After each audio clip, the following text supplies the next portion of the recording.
আসসালামু আলাইকুম গাইস। বলে না মনের উপর খাড়া, আমার মেয়ের অবস্থাটা অনেকটা সেরকমই হয়েছে। একে তো তার পরীক্ষা লেখা বেশি, এর মধ্যে আবার তার হাতে এরকম গোটা হয়েছে, আর এই গোটাগুলো খুবই মারাত্মক। এই গোটা অনেক বেশি যন্ত্রণা করে, আর এই যন্ত্রণা আমার মেয়ের শরীরে জ্বর এসে পড়ছে।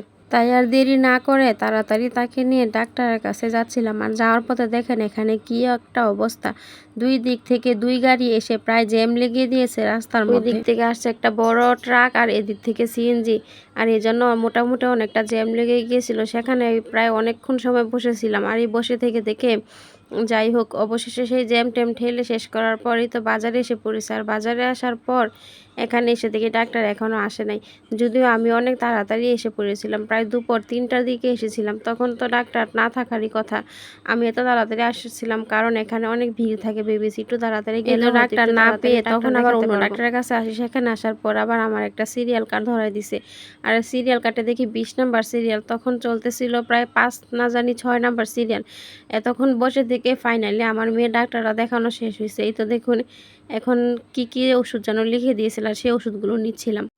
ওষুধগুলো নেওয়ার পর বাড়ির দিকে রওনা দিয়েছিলাম, আর কিছু কেনাকাটা বাকি ছিল বাজার থেকে, সেসব কিছু কিনে একটা গাড়ি করে সোজা বাড়িতে এসে পড়েছি। সবাই আমার মেয়ের জন্য দোয়া করবেন যেন আমার মেয়ের হাতের এই গোটাগুলো খুব তাড়াতাড়ি কমে যায়। আর ভিডিওটা কেমন লাগলো সেটাও কমেন্টে বলে যাবেন। ভালো থাকবেন সবাই, আল্লাহ হাফেজ।